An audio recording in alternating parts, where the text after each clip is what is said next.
Boa noite, pessoal. Tudo bom? Estou aguardando a.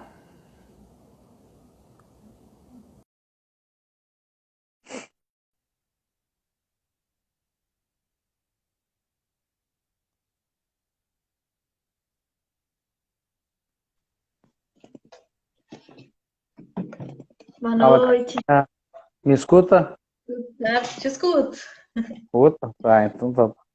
Então que ótimo.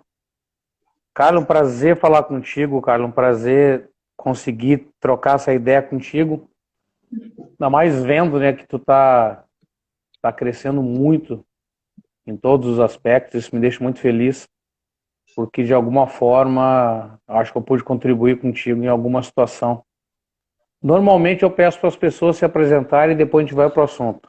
Hoje a gente faz um pouquinho diferente. Tu te apresenta, tu fala quem tu é, tu fala o que tu faz, e depois eu te apresento com aquilo que eu acho que tu é e quem eu penso que tu é. Primeiramente, Jimmy, é um prazer gigantesco estar aqui contigo. Realmente fiquei muito feliz com o convite. Tu sabe que tu é um cara muito especial para mim, que com certeza é uma referência. Tu sabe disso, que a tua personalidade e a forma que tu sempre tratou nos ambientes que a gente trabalhou me marcou de uma forma muito positiva. Então, eu me espelho muito em ti e é importante deixar isso aqui dito.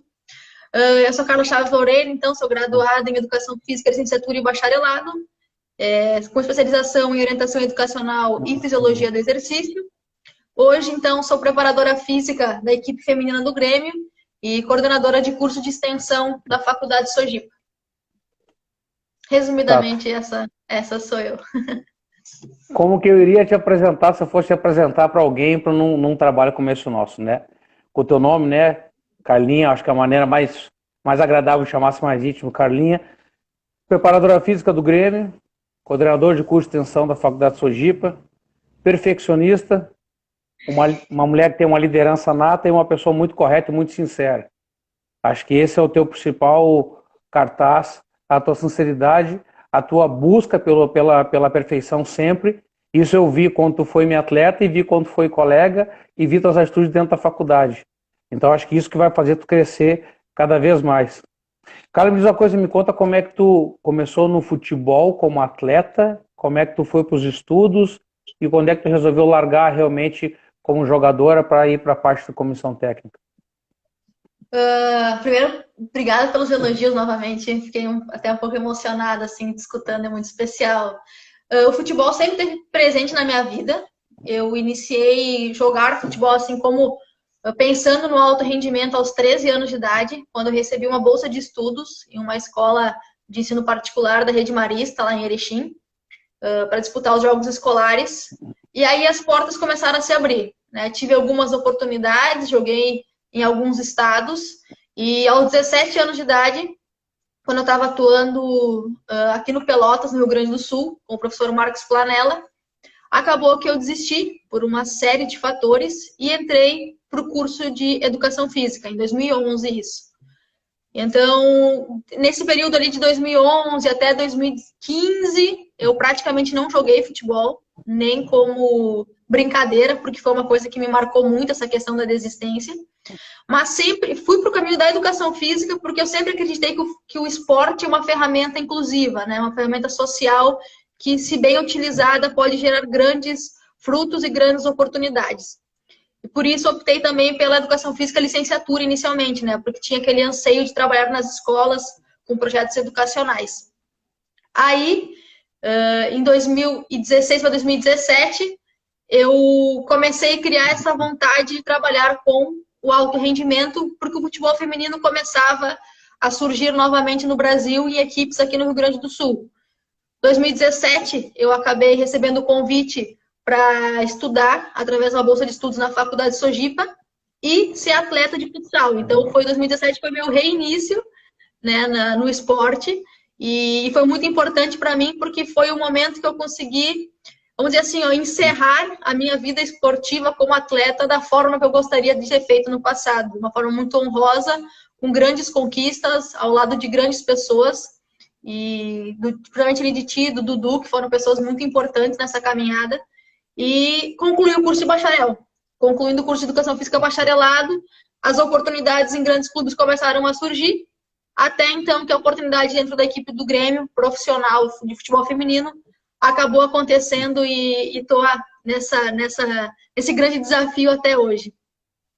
Sabe que essa história nossa do futsal lá na Faculdade de Sojipa serviu de entrada para ti, mas também serviu de um recomeço para mim e para o Eduardo, porque o Eduardo a gente já vinha eu dando aula numa escola municipal para futsal também para crianças, o Eduardo trabalhando no SESC, mas do alto rendimento fazia tempo que a gente estava afastado, eu e o Eduardo.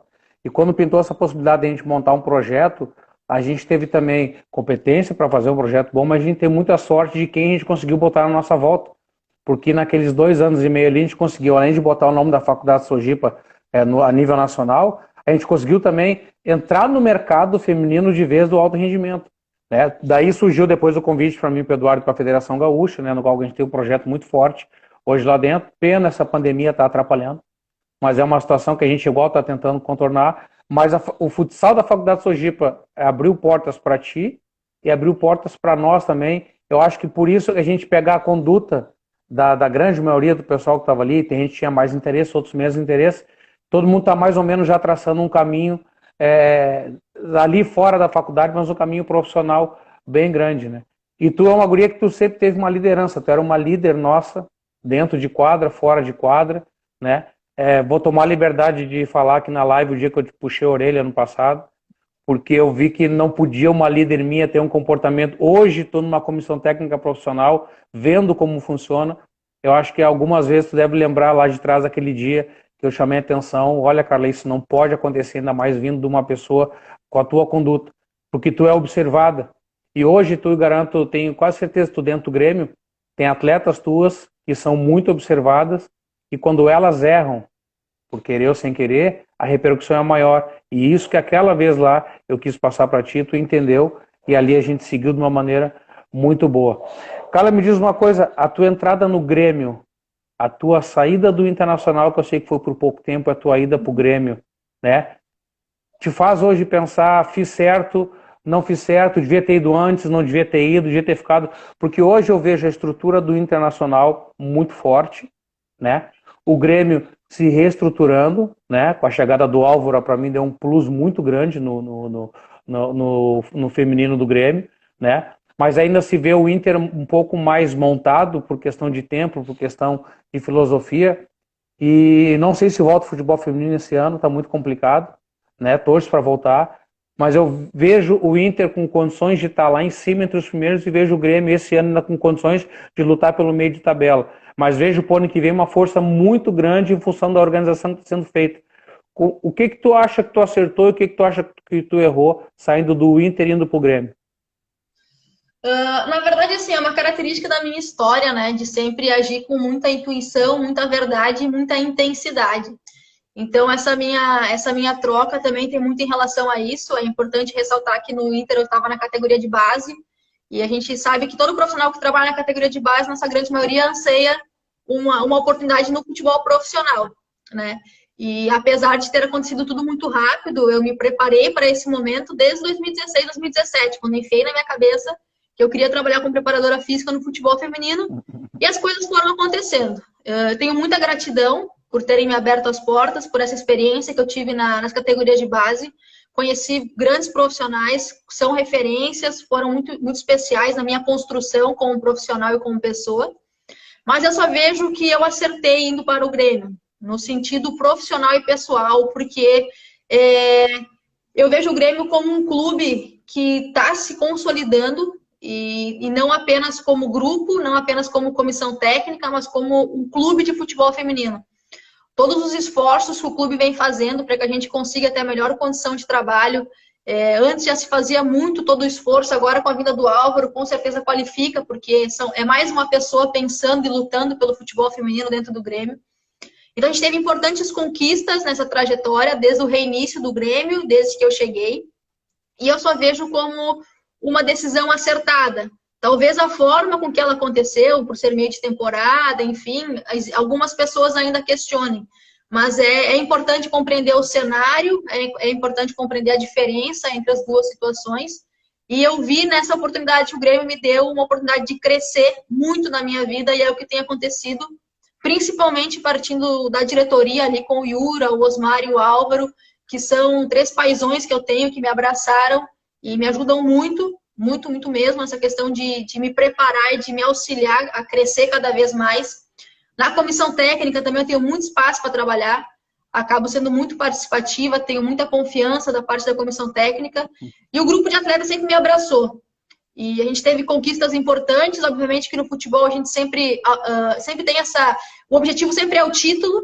Eu vejo o Grêmio com total condição de estar entre os 8 primeiros, aí depois é outra competição, né, porque é um mata-mata, então a proposta muda, mas eu acredito que a gente tem uma longa caminhada pela frente ainda, mas com certeza estamos entre as maiores estruturas do país e estamos na luta por sermos um dos grandes nomes. Óbvio que a gente subiu para a Série A1, né, nesse ano, então isso faz com que a nossa caminhada seja um pouco mais longa, mas é do Grêmio, né? Sempre que a gente entra para ganhar, a gente entra para lutar. E eu acho que essa luta tem trazido importantes resultados aí nos últimos anos e com certeza logo, logo seremos uma das grandes referências. Não, perfeito. Aproveitar para mandar um abraço pro professor Zeca, fui atleta dele, é preparador físico, hoje é treinador, né? Uma pessoa que também trabalha muito em rede social, trabalhou muito tempo fora do país. O Adilson, um grande amigo, jogamos junto no Grêmio, jogamos em Portugal. Professor Zeca, o senhor está assistindo? Esse nome que entrou aí, Alfa Assessoria Esportiva, é do Adilson, viu? Ele montou esse projeto dele aí, o Adilson também se formou, um cara que trabalha na educação física. Jogamos junto em Portugal, no Grêmio, e hoje ele tem essa empresa também de treinamento esportivo. O Eduardo, tanto falando Eduardo, entrou o Eduardo aí. Um abraço, Eduardo. E o Otto está perguntando se estará disponível a live, depois vai estar disponível tanto no YouTube como no Facebook, na página da RS Consultoria. Tá, Carlinha, vamos para as partes assim agora mais quentes de debate. Ontem eu vi tu conversando com o Alexandre e pegando esse gancho que a gente falou do futebol feminino, da estrutura, teve uma live ontem também do Gabriel, que é treinador da Sub-17 do Cruzeiro, trabalhou no Inter, e da Tati. A Tati está no Ferroviário. E eu fiz um comentário com a Tati respondeu de uma maneira maravilhosa. Eu perguntei para ela está no Internacional, sai do Internacional, um clube de ponta no Brasil, e vai para o interior de São Paulo, e de repente lá no interior de São Paulo, na Ferroviária, ela vê a possibilidade de um título nacional e consegue esse título nacional e é reconhecida como a melhor treinadora do Brasil. Essa distância entre Internacional e Ferroviária, eu deixei essa pergunta para a Tati, ela respondeu que o Internacional é um clube de ponta, é um ótimo clube no masculino, a Ferroviária é um clube no feminino da mesma grandeza do Inter no masculino. A estrutura que ela tem, a condição que ela tem de trabalho lá é igual um masculino aqui, coisa que aqui nós sabemos que ainda não é, né? O bom é que alguns jogos o Inter ainda faz dentro do Beira-Rio, né? O Grêmio está lutando para tentar fazer alguma coisa de jogo na arena, mas na minha opinião também deveria ser feito jogos tanto no Olímpico como na arena, como no Beira-Rio, para valorizar o futebol feminino. E aí, pegando esse gancho da Tati, que ela explicou e explicou perfeitamente, eu concordo com ela, vamos pegar uma pergunta do Alexandre ontem para ti, tu respondeu. Eu concordo contigo com a resposta, mas vou fazer de novo porque eu achei interessante. O Alexandre perguntou o que tu achava com relação ao feminino do futebol não ter diferenças, como, por exemplo, o voleibol tem a rede mais baixa, né, o basquete, por que o futebol não tem a goleira de dimensões menores, o campo de dimensões menores, enfim. A tua resposta eu teria dado para ele mesmo, que tem bastante coisas também que podem ser mudadas, mas essa questão da modificação de regra, de tamanho de adaptação, eu também não vejo com bons olhos. Eu queria que tu explicasse hoje para o nosso pessoal que está assistindo o porquê que tu também considera que essas modificações de sexo dentro do futebol no momento não é tão relevante. Na verdade, são dois pontos muito importantes, né? Um no que diz respeito às questões de treinamento, que daí é importante a gente fazer um resgate histórico da modalidade. Apesar da luta do futebol feminino ser longa, a gente sabe que as grandes evoluções e a ascensão da modalidade é muito recente, é em torno de 4 anos. Então, a gente conclui que as atletas que hoje atuam como atletas profissionais, por exemplo, não tiveram, na sua grande maioria, formação em categorias de base, então pularam etapas importantes. E isso faz com que o nível de experiência delas, tanto cognitiva quanto física, tenha sofrido algumas questões que ainda precisam ser estimuladas. E isso impacta no desempenho de jogo. E a gente começa a perceber que ano a ano, o futebol feminino vai tendo importantes evoluções, principalmente no que diz respeito às demandas de jogo. E isso nos leva a acreditar que existe uma possibilidade que o futebol feminino, conforme as estruturas de trabalho foram sendo cada vez melhores formadas e as meninas tendo esses estímulos cada vez mais cedo, as atletas vão estar cada vez melhores condicionadas nas equipes profissionais. A gente pega as distâncias, por exemplo, de jogo, o futebol feminino e o futebol masculino, a distância ela é muito parecida, é entre 10 e 12 quilômetros. O que muda é que no futebol masculino, os homens já conseguem realizar ações em alta intensidade com um volume muito maior do que no futebol feminino. E por isso, quando a gente compara as duas modalidades, a gente se boicota. Porque a gente tem que levar em consideração os aspectos históricos e de desenvolvimento da modalidade. Outro aspecto que é muito importante é em relação às estruturas. Já se é difícil desenvolver a modalidade, podendo utilizar a mesma estrutura que se tem disponível para qualquer, para o sexo masculino também, quem dirá se a gente tiver que fazer adaptações nesses espaços.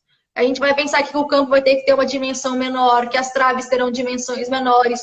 Isso vai impactar negativamente no desenvolvimento da modalidade. E por isso eu reforço a ideia de que, conforme o trabalho for sendo cada vez mais qualificado e a atleta cada vez mais ser cada vez melhor preparada, automaticamente a atleta que a gente vai ter nas equipes profissionais terão um desempenho muito melhor. E essas nossas avaliações quanto ao futebol feminino ser daqui a pouco mais lento, ou outras interpretações que a gente sabe que acaba se tendo, vão ficar para trás, porque as meninas vão ter condições de executarem um trabalho com muito mais intensidade. Então, com certeza, eu acho que é uma situação que, aos poucos, esses argumentos vão se perdendo, sabe? Em termos de tentar alterar algo em relação às dimensões do campo ou das traves. Não, a colocação, eu peguei o gancho, porque a tua colocação do tempo, a história do futebol, do alto rendimento, como está sendo jogado, é pouco tempo, a tendência é ali na frente, já tá praticamente igualando a distância, vai igualar também daqui a pouco a velocidade. O Adilson está saindo agora, que ele vai ter que dar um treinamento, né? Quem quiser mais informações sobre a Alfa Assessoria Esportiva, é ali em Portão, tem as redes sociais dele aí.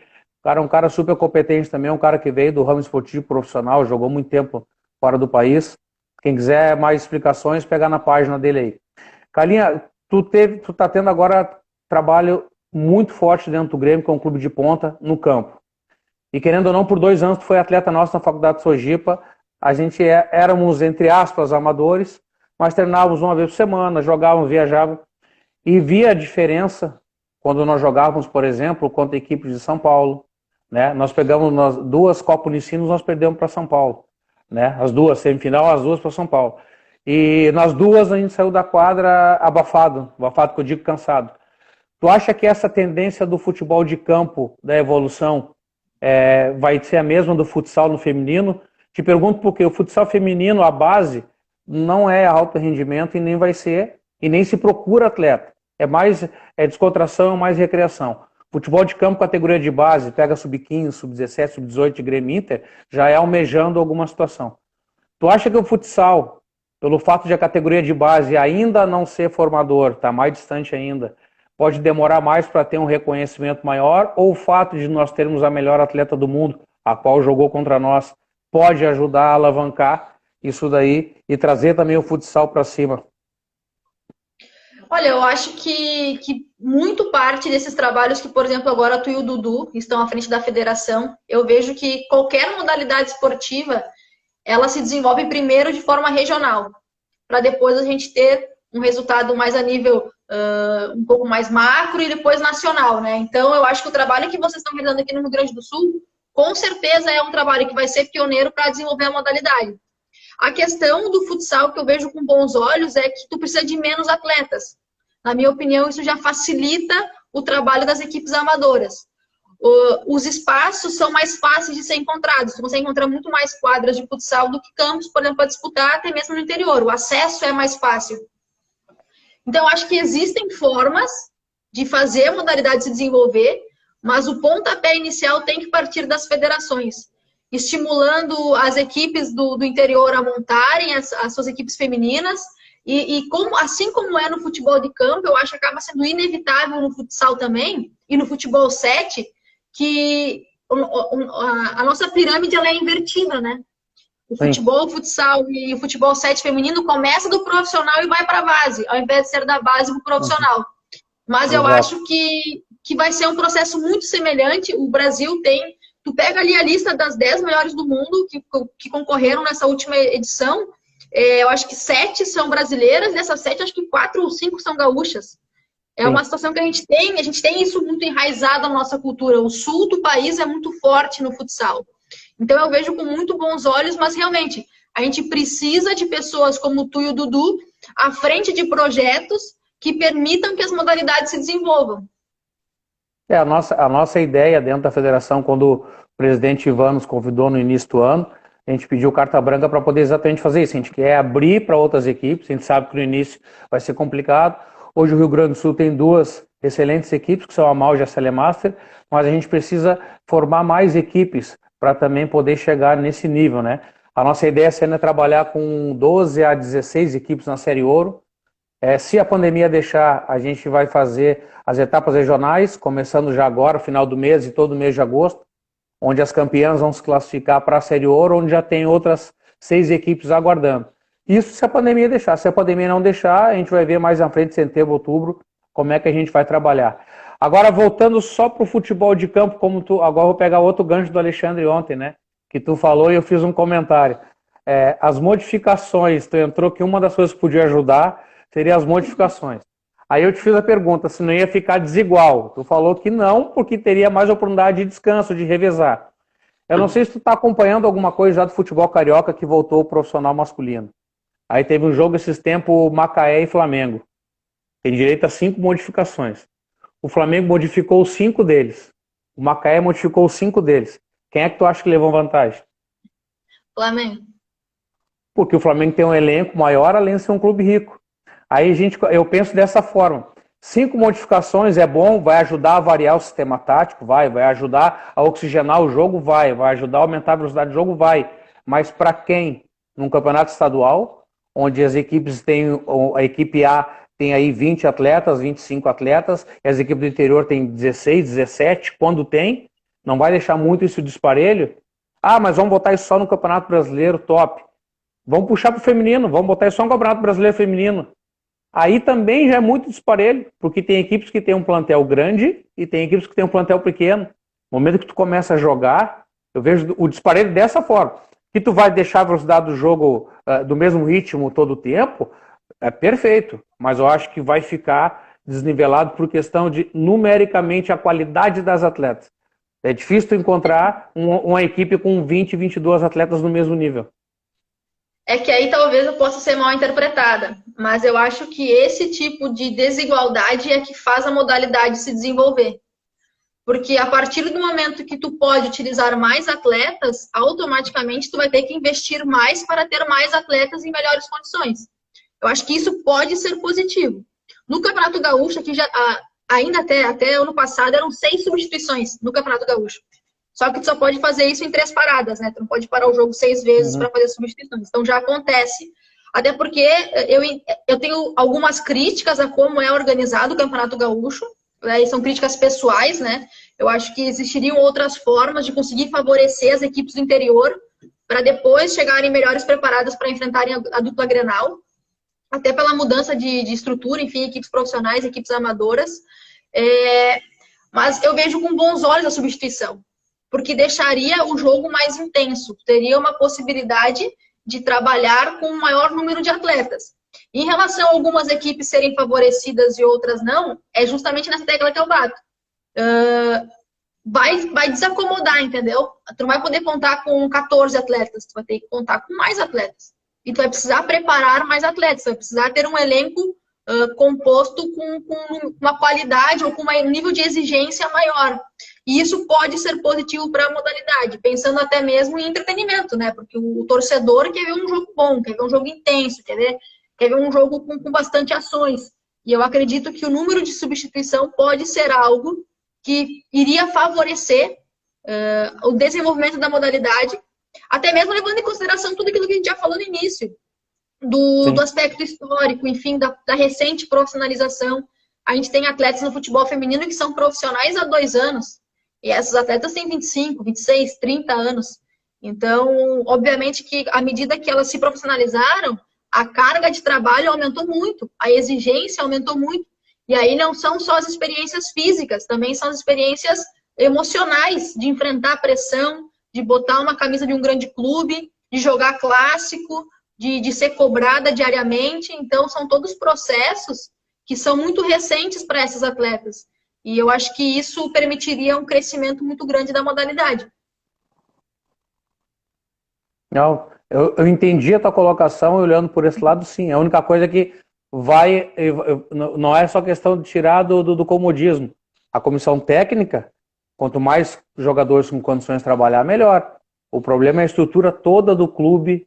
E quando eu digo a estrutura toda do clube, vamos lá na parte pequena. Alimentação, hospedagem, cuidados, é uma coisa muito grande para tu poder aumentar o número de substituições dentro da equipe. Mas é um debate interessante. Eu já vi esse debate até em programas de televisão aí de canais importantes, e sempre também nessa situação. É importante, não é importante, o que muda, o que não muda. Que a velocidade do jogo vai continuar sendo a mesma, a intensidade vai continuar sendo a mesma? Perfeito. Mas e aí como é que fica o restante? Em cima disso, Carlinha, da velocidade do jogo, tá? Alguns anos atrás, 2 anos atrás, quando eu jogava, acho que faz 2 anos atrás, não faz muito mais tempo que isso. Vamos lá para a década de 90, início dos anos 2000 por ali, a gente tinha uma maneira de treinar, a gente tinha uma maneira de se recuperar, a gente tinha uma maneira de fazer festa, a gente tinha uma maneira de usar medicamentos, e o jogo funcionava de uma forma. Tem pessoas que falam que o jogo hoje é mais intenso do que antes. Mais ou menos, na minha opinião. Eu vejo o jogo com mais velocidade, mas a intensidade, para mim, de antes, não muda com relação a de agora. Eu vejo a velocidade diferente, aí eu não sei se é questão só física, porque mudou a grama, mudou o material da bola, mudou o material da chuteira, mudou o material do uniforme. Ou seja, está mais leve para jogar, está mais liso para correr, automaticamente as pessoas vão correr mais. Agora, tu acha que foi só a parte física e tu acha que a intensidade, não a velocidade, a intensidade de hoje é igual à intensidade de 10, de 15 anos atrás? Tudo depende, né? Na verdade, eu percebo que a ciência esportiva evoluiu muito. Então, hoje a gente tem diferentes métodos de trabalho, com diferentes propostas, onde todos vão ter importantes resultados. Tudo depende muito da opinião e da forma de trabalhar da treinadora e da filosofia do clube. Então, a gente tá sempre em constante adaptação. Por exemplo, daqui a pouco a forma que eu trabalho hoje, se eu tivesse numa outra situação, em um outro espaço, com outros profissionais, não seria a mesma. Isso não significa que hoje eu trabalhe errado ou que naquele momento eu trabalharia errado. São metodologias diferentes que se adequam a uma série de situações. Em relação ao jogo, eu acredito que se teve uma evolução significativa, principalmente em relação à quantidade de ações realizadas em altíssima velocidade, que aí seria acima de 20, 23 km por hora. Eu acho As que decisões hoje... têm que ser tomadas, né? Isso. Hoje, no alto rendimento, nas grandes ligas, são muitas ações, muitas ações que os atletas tomam nessas velocidades. E acaba sendo essas ações que definem as partidas. Eu acho que cada vez mais o futebol ele se torna coletivo e por isso o desgaste e o comprometimento de todos acaba sendo algo necessário. Talvez o que muda para 10, 15 anos atrás é que alguns destaques individuais conseguiam se sobressair em relação a algumas situações. Mas em relação às distâncias, à intensidade, é difícil falar porque a gente só tem basicamente os dados de hoje, né? A tecnologia tipo do GPS ela é muito recente e a minha visão de jogo de 10, 15 anos atrás, com certeza é diferente da que eu tenho hoje, então é difícil analisar nessa perspectiva. Mas eu acredito que cada vez mais o esporte, ele se torna, a parte física se torna mais importante, até pelo calendário, né? Existe um número, um volume de jogos muito altos e muita exigência em cima desses atletas para eles sempre estarem jogando com minutagens muito altas. Então, eu acho que isso pode influenciar nessa percepção em relação ao desgaste de jogo. Não sei se perfeito. Eu te respondi. Sim. Mandar um abraço pro professor Emanuel, que entrou aqui. O cara que mais lê livro no Brasil é esse cara aí. Como lê livro? Já me salvou. Foi o professor que nos apresentou, hein? Não, e outra coisa, esse trabalho em grupo da faculdade, aqui. E esse Tava cara tu, aí o que. Rodrigo e o Dudu. E esse aí que salvou, não teve uma prova que ninguém sabia nada para a prova e não tinha mais aula, era só a prova, a próxima aula. E ele falou assim, ó, tá, vamos fazer uma entrada aqui online, quem quiser participar, participe. Tava toda a turma online com ele passando, ele abriu uma cervejinha e começou, qual é a dúvida de vocês? Ele salvou a turma, todo mundo foi bem na prova dele. Obrigado, Emanuel, grande pessoa. É, mano, é um fenômeno, grande referência. Outro amigo que entrou ali, o Fabiano, mais conhecido como Nhonha, na nossa época de Grêmio. Os maiores centroavantes que eu vi na base. Não sei como é O que pai não do Lolito? estourou. Hã? O pai do Pai de quem? Lolito? O Do pai do Lolito? Lolito. Esse aí mesmo. Ah, Tu Lolito tem que ver, fenômeno, foi meu aluno. tu tem que ver o que esse rapaz fazia com a bola no salão e no campo. É um absurdo. Um Ah, então eu absurdo. descobri pra quem que que o Lolito puxou. O guri é fenômeno, acima da média. E o Acima da vô dele, média. e o vô dele vai lá filmar, o pai do Nhonho, eu não. Ele Ah, filmava que tudo, agora vivo. filmava. Aí eu filmava até o que não devia, seu Astério. Calinha, me diz uma coisa.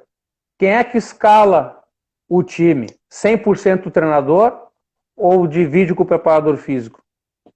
Não, 100% treinadora. O que acontece é que ela pede a minha opinião em alguns momentos. E eu sempre tento ser o mais clara possível e filtrar o maior número de informações necessárias para ela. Mas a decisão sempre é dela. E isso para tudo, né? A treinadora é a grande líder de todos os processos. Ela, obviamente, tenta tirar da gente o melhor que a gente pode colaborar, cada um na sua função, né? Porque a comissão técnica, a nossa é composta por 9 profissionais, então são profissionais para cada área específica. E ela tenta sugar da gente as melhores opiniões e questionamentos dela, para que ela tome a decisão o melhor fundamentada possível. Uma decisão sempre é dela. Eu te pergunto porque eu já passei por essa experiência quando atleta, quando eu estava no Equador. O preparador, o treinador fez a convocação, eu era muito amigo dos dois e fiquei sabendo disso daí antes do jogo. E aí o treinador falou para o preparador físico qual o time que ia jogar, e o preparador físico falou para tal jogador não jogar que ia estourar. Não põe para jogar que vai estourar. Ele, não, eu preciso dele e vou colocar ele, mas eu tenho um plano B. E o preparador físico falou, não coloca. Aí colocou para jogar, iniciando o jogo com 6, 7 minutos de jogo, teve que ter a primeira modificação para tirar esse atleta que realmente estourou. Nós vencemos o jogo por 3-0. E depois do jogo no vestiário, o preparador físico falou pro treinador, eu te disse para não botar que ele ia estourar. O preparador físico, pois é, mas eu te falei que eu tinha um plano B. Era tudo armado já. Então, muitas vezes o preparador físico dá a dica e tem treinador que escuta e treinador que não escuta. Hoje em dia, isso eu estou falando em 2006, quando eu estava no Equador, mas hoje em dia existe estudos, né? Tu pega, dependendo da condição que tem no clube, ele pega e te mostra aqui, o jogador tal vai estourar, esse não vai, esse não vai, e no feminino da mesma forma. E mesmo assim, ainda tu acredita que existam treinadores ou treinadoras que vão pela cabeça própria deles ou não? Hoje já estão mais abertos a esse diálogo, e ó, não dá e fim de papo. Felizmente, os profissionais que eu trabalhei, eles sempre me deram muita abertura ao diálogo e sempre levam em consideração não só o que eu digo, né, mas o que os outros profissionais dizem. Essa é a importância do trabalho multidisciplinar, todo mundo tem que ser valorizado no processo. Existem formas da gente ter esses controles, né, principalmente em relação ao controle de carga, que permitem que a gente tenha informações importantes para dar para a treinadora, para que ela tenha ciência de quais são as escolhas que ela pode tomar e quais os riscos dessas escolhas, né? Mas a gente sabe que o esporte de alto rendimento, às vezes, exige que se tenha que tomar decisões difíceis. Obviamente que a condição do atleta sempre é algo que a gente leva muito em consideração, principalmente em relação ao feedback da atleta, né? Porque isso é uma coisa muito importante. Às vezes, os números nos dizem uma situação, mas o atleta diz que está bem. E aí, aquele feeling, aquele feedback, a gente tem que tentar interpretar até que ponto essas duas situações conversam, para daqui a pouco tu não tirar a atleta de uma situação que é desnecessária. Então, é complexo. Ainda mais quando a gente trabalha acima de valores subjetivos. Mas, sim, graças a Deus, eu tive a oportunidade de sempre trabalhar com profissionais que levam muito em consideração todas as informações que a gente leva para eles, porque eu acho que essa é a nossa função, né? A função do preparador físico ou de qualquer outro profissional da comissão técnica é auxiliar a treinadora para que ela tenha a condição de executar o melhor trabalho. Obviamente, sempre respeitando a hierarquia e compreendendo que ela é a líder do processo. E com relação às meninas, Carla, as mulheres hoje, quando voltam de uma voltam no início do ano para a pré-temporada, depois que inicia a pré-temporada, questão de peso, conduta. Hoje em dia as mulheres também fazem festa como os homens fazem. Hoje em dia está muito parelho isso aí. As mulheres também gostam de cervejinha, tem esse lado. Como é que vocês trabalham com isso? Como é que tu, como chefe da preparação física, tu sabendo que uma atleta mal cuidada, uma atleta que não se recupera bem, uma atleta que não descansa, pode atrapalhar o teu trabalho, e isso é uma coisa onde tu está iniciando. Como é que tu trabalha com isso daí, se é que aconteceu, ou caso aconteça, como é que tu vai trabalhar com isso? Na verdade, assim, eu trabalho numa linha, eu trabalho muito com números, né? E tenho metas. Em relação, por exemplo, ao percentual de gordura, a meta é 14% no máximo. O atleta tem que se manter nisso. A gente faz avaliações periódicas, quase que ali entre 1 e 2 meses de diferença entre uma avaliação e outra, a gente vai fazendo o controle.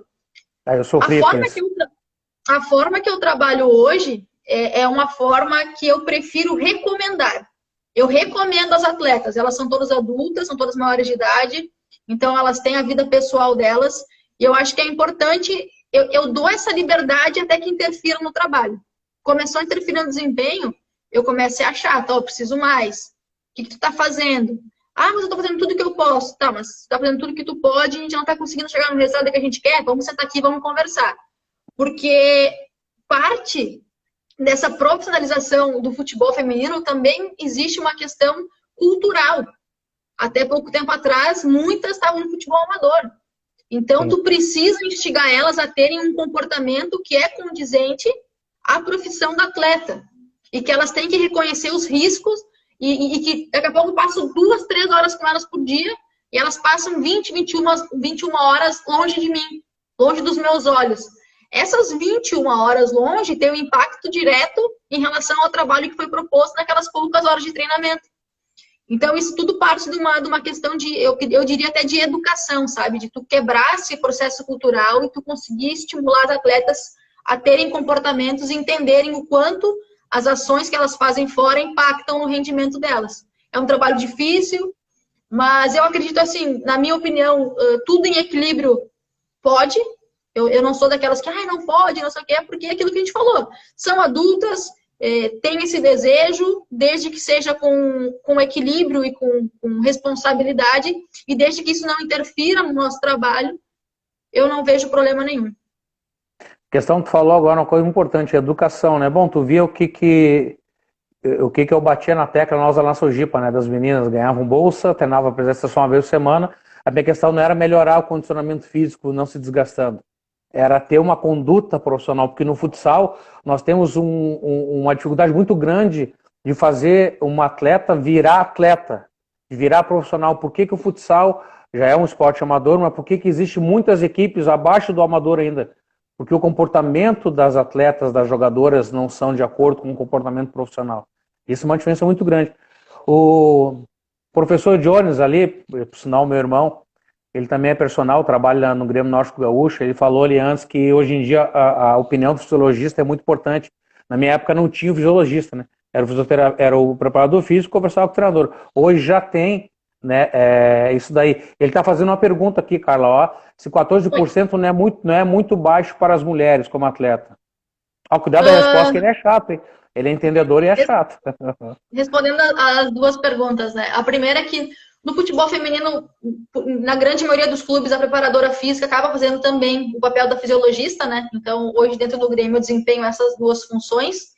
E o segundo ponto do percentual de gordura, de que forma que a gente chegou nesse valor? Não foi ao acaso. A gente pegou todo o banco de dados que eu tinha, eu e a nutricionista, a gente fez toda uma avaliação de correlação em relação ao desempenho e de que forma o percentil de gordura poderia influenciar nesse desempenho. E através desses cálculos e das médias que a gente atingiu e do embasamento que a nutricionista também tinha, a gente chegou nessa meta de, no máximo, 14% de gordura. Na seleção feminina, por exemplo, é um valor um pouquinho mais abaixo.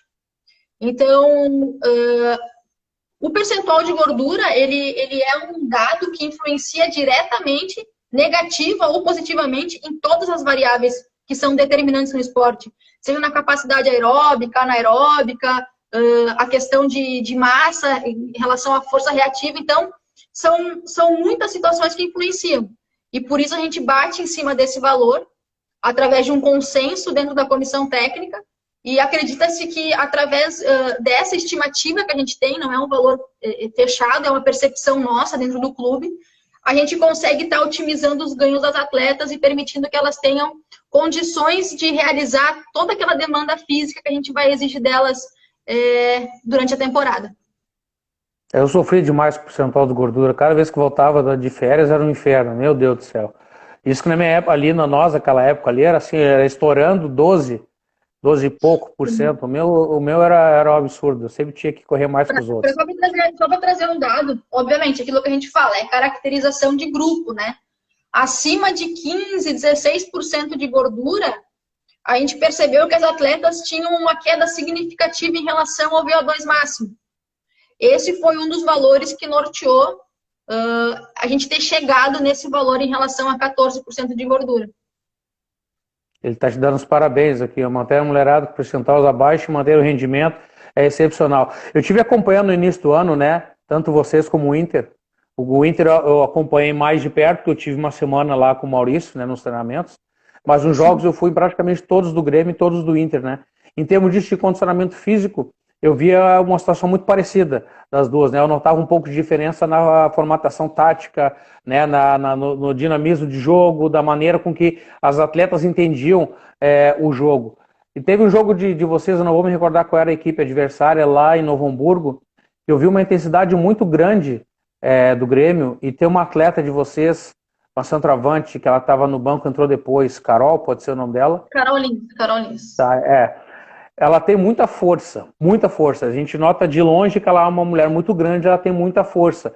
E apesar de ter força, olhando o jogo de longe, ela tem uma movimentação interessante. Ela não é aquela grandona parada, ela se movimenta, ela luta. E ao mesmo tempo eu via na equipe do Grêmio e também no Inter, meninas mais franzinas com menos mobilidade do que elas.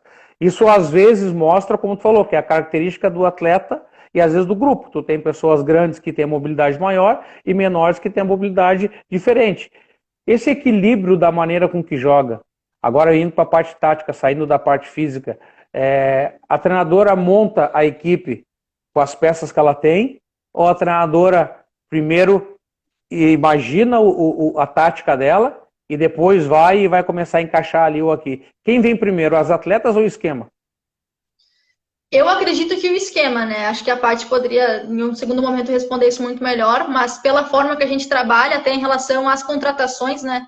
Sempre se analisa, junto com a lista de desempenho, o auxiliar técnico, ele sempre tem um debate muito grande sobre as características das atletas que vão chegar ao clube.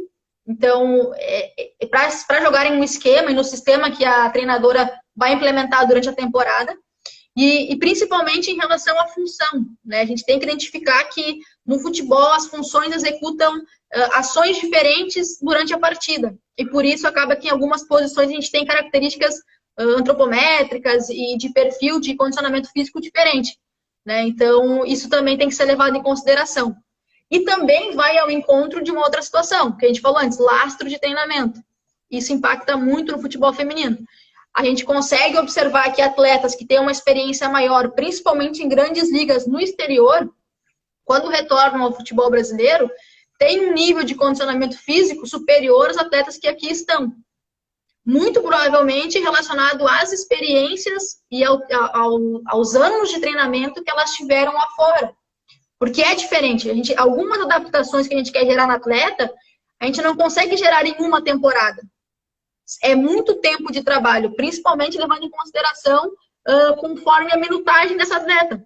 Se é uma atleta mais jovem, que não vai ter tanta minutagem na competição, tu ainda consegue propor trabalhos complementares para que ela tenha alguns ganhos específicos e ela consiga ter essa evolução progressiva para que quando ela chegue no momento de atuar na equipe profissional, ela tenha condição.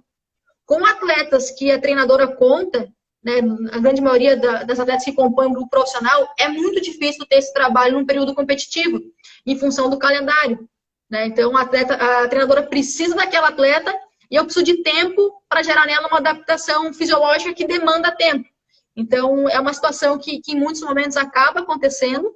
E é outra situação que eu acho que conforme a modalidade se desenvolver, isso vai ficando cada vez mais, vamos dizer assim, menos presente. A gente consegue notar, pelo menos nos jogos que eu vi de vocês do Internacional, aquelas atletas que têm mais experiência, que têm mais rodagem, nisso o atalho com que faz dentro do campo, né? O Internacional tem uma menina centroavante, acho que é Bruna, não me recordo agora o nome, número 9, estava jogando fora do país na China, bem forte também. Tu olha ela jogando, tu parece que tá vendo a movimentação de um atleta masculino de ponta, assim, lá em cima, porque ela lê o jogo. E tu nota que quando ela abafa, ela dá um tempo, acha um espaço do campo, ela é centroavante, para ela respirar, e dali a 2 minutos ela está finalizando de novo de uma maneira espetacular. Tiramos a Paty treinadora, tiramos o Maurício treinador, hoje a treinadora é a Carla. Aí tu tem uma maneira de jogar com o teu time, tu tem uma maneira para colocar tuas atletas. E tem uma atleta que tu quer colocar no jogo de qualquer forma, mas ela não é daquela função que tu está precisando. Tu adapta essa atleta lá, ou tu utiliza aquela atleta que é da função e espera um momento para colocar essa outra na posição certa dela? Depende da situação, né? Em alguns momentos a adaptação ela é bem-vinda, mas eu parto da ideia que a atleta tem que jogar onde ela tem o melhor desempenho, né? Então, tu vai querer que ela execute determinada situação e ela tem que estar apta para isso. Se tu tem outra atleta que consegue executar essa situação, eu não veria o porquê tu escalar porque tu quer que aquela menina inicie o jogo, né? Então, mas óbvio, é aquela situação. A gente já enfrentou em alguns momentos, principalmente ano passado, próximo do acesso, a gente teve algumas perdas na equipe por questão de lesão e cartão, enfim. E algumas atletas tiveram que fazer funções que não eram não eram as primárias delas, mas elas tinham condições e foram treinadas durante a semana antes do jogo para executar aquilo. Então eu vejo com bons olhos nesse momento. Mas só em momentos de necessidade. Quando se tem outras opções, eu sempre costumo, dentro do trabalho, confiar em todo o grupo e acreditar que aquela atleta vai entrar e vai conseguir fazer o melhor dela. Viu, Eduardo? Eu gostava de inventar quem era pivô e botar na ala de pivô, tá vendo? Aí tinha que vir do lado de fora a corneta. Daí tinha que vir a corneta do lado de fora, vai lá e manda ele arrumar o time em quadro que tá torto. Quer engaixar o time dele. Falando agora, brincando, mas também falando sério ao mesmo tempo, se me permite, né? A Gi, um dia eu vou querer trabalhar com ela no campo. E o dia que eu trabalhar com ela no campo, ela vai jogar na função que eu acho que ela deve jogar. Eu já falei para ela 1000 vezes que, na minha opinião, ela não é uma lateral, ela joga mais adiantado pelo vigor dela. E vamos usar o exemplo dela com uma pessoa que a gente pode falar, para não usar o exemplo de uma pessoa estranha. Ela tem, na minha opinião, velocidade, ela sabe pensar rápido, tomar decisões rápidas, né? E ela tem um senso de ataque muito forte. Tu não acha isso uma característica de quem deve jogar do meio para frente, não do meio para trás? Depende. Eu acho ela principalmente também com uma característica de marcação muito forte e uma responsabilidade tática muito importante, principalmente em relação que o Alexandre falou ali, em relação à linha defensiva, né? Então eu acho que hoje no futebol feminino e em todos os esportes, quanto maior for a possibilidade da atleta atuar em diversas posições, melhor para ela. E hoje, dentro do clube, a treinadora ela tem uma filosofia de estimular as atletas a desempenharem diversas funções, porque eu também acredito que quanto mais elas compreenderem aquilo que se executa em outras funções, melhor será a interpretação e leitura dela em relação ao jogo. Então, eu acredito que sim, ela tem condições de atuar tanto numa linha ofensiva quanto defensiva, mas em termos de acreditar aonde ela se encaixa melhor, depende muito do momento. Assim como diversos outros atletas que eu já trabalhei hoje dentro do grupo do Grêmio, isso é muito bom, é uma dor de cabeça boa para a treinadora, é uma dor de cabeça boa para a comissão técnica, porque quando tu tem atletas que conseguem executar com excelência mais que uma função, facilita o trabalho, né? Sim. O Alexandre perguntou se tu já superou a derrota para a comissão técnica. Tá, não vamos entrar muito nesse aspecto nosso. Não vamos falar desse lado da... Ô, Alexandre, tem coisa aí que você não precisa perguntar agora, como me dei conta. Deixa quieto. Se não fosse o fato do Rafa ter defendido 3 bolas fora da área e ter permanecido no jogo e não ter acontecido nada, eu já superei já. E eu tava com o tênis escorregando. Esse foi o meu maior problema. Eu já falei ontem eu vi. Cara, com relação, por exemplo, até nisso, nos cuidados das atletas e recuperação das atletas, tá? Tu falou aí, né, que cada uma tem sua característica, treinamento, percentual de gordura, noite, que tu falou que não pode ter excesso, tem que ter limite de tudo. Medicação. Como é que vocês trabalham com isso? Por exemplo, eu imagino o Grêmio, uma equipe de ponta, tem tudo regrado, tem tudo bem organizado. E aquelas atletas que, porventura, fora da casa, fora do Grêmio, queiram tomar algum medicamento, independente ele seja para suplementação, seja para qualquer coisa. Autoriza, não autoriza? Como é que tu tem esse controle ou tu não tem esse controle? Não, a única profissional responsável por essa utilização de farmacológicos é a médica do clube. Só a Juliana pode dar essa autorização. Eu, particularmente, sou um pouco receosa quanto ao medicamento. Entendo que em alguns momentos é necessário, mas dentro da minha filosofia de trabalho, eu acho que é o último recurso, pelos impactos, enfim, que ele acaba tendo fisiologicamente e muitas vezes pode até vir a mascarar uma situação mais grave, por exemplo, que vai estourar lá na frente, entre outras situações, mas em alguns momentos é necessário. E por isso deve ser utilizado. Mas quem faz esse controle e quem dá essa recomendação ao atleta, inclusive quem dá o medicamento para atletas, ou injeção, enfim, que for necessário, é a médica. E é importante ressaltar que no futebol feminino tem um antidoping também, né? Então, todas as atletas, elas recebem, vamos dizer assim, uma espécie de manual no início da temporada, que lá constam algumas informações muito importantes, e principalmente em relação a não tomar suplementação sem autorização da nutricionista e da médica, e não se automedicar, né? Então, já faz parte da cultura do clube, e as atletas que chegam, elas chegam cientes disso, e a gente acaba, acho que nunca tivemos problema em relação a isso, não que eu me recorde de alguma atleta ter tomado alguma substância por conta, e se fez, a gente não ficou sabendo, mas a nossa recomendação às atletas é que elas sempre procurem pela profissional responsável, que no caso é apenas a médica do clube. Entrou agora na live para assistir também a Fábio, irmã do professor Cássius, né? Ela é nutricionista, ela também faz parte do grupo RS3, ela na parte da nutrição, ela que faz o trabalho dentro da marca RS3, né? E o professor Cássius, ele é o mais novo da família, né? Pela altura dá para notar, né? Que ele tem 1,20 m. Carla, o que tu pensa pro teu futuro? Agora há pouco um outro colega ali, eu vi que escreveu bem assim, o Grêmio logo perde para Carla para a seleção brasileira. A gente não sabe o dia de amanhã, hoje em dia o jeito que estão acontecendo as coisas, quem diria, né, ano passado, que hoje a gente estaria passando pelo que a gente está passando. Mas projetar algumas coisas, tu projeta, ou por exemplo, tu deixa as coisas acontecer. Te dou um exemplo, tá? Agora com esses jogos do passado que estão acontecendo toda hora na televisão, estava vendo a história do goleiro Marcos, foi campeão do mundo com a seleção brasileira em 2002, 4 anos antes, 3 anos e meio antes da Copa do Mundo 2002, ele era reserva do Veloso, o Veloso se machucou, ele entrou e foi eleito o melhor goleiro da Libertadores, foi eleito o destaque da Libertadores, e 3 anos e meio depois ele era campeão do mundo com a seleção brasileira. Na Copa anterior de 98, se ele falasse para alguém, próxima Copa do Mundo sou eu, o goleiro, o pessoal ia rir dele porque ele era o terceiro goleiro do Palmeiras na época. Então, às vezes, projetar é bom, às vezes projetar é ruim. A tua ambição, que eu sei que tu tem muita, mas é uma ambição programada, ou tu pensa, hoje eu vou fazer o melhor porque amanhã alguém pode ver, amanhã eu vou fazer o melhor porque depois de amanhã pode ver, ou tu projeta uma coisa macro, já grande?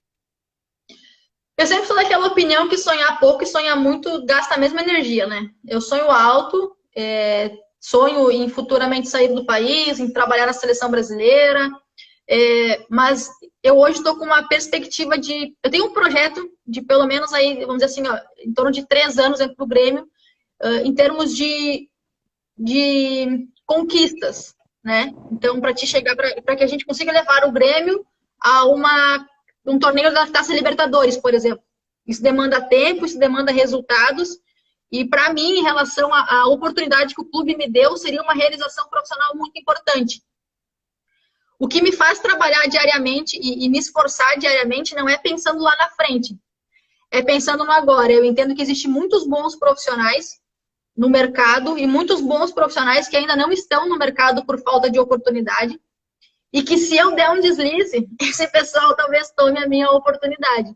Então, eu sempre tento ser o melhor que eu posso, sempre tento buscar melhorar diariamente, para que eu cada vez consiga fidelizar mais essa oportunidade que eu tenho dentro do Grêmio e proporcionar ao clube, com uma contrapartida, conquistas, né? melhorar a proposta de trabalho, ver no que eu posso auxiliar na construção que o clube vem tendo.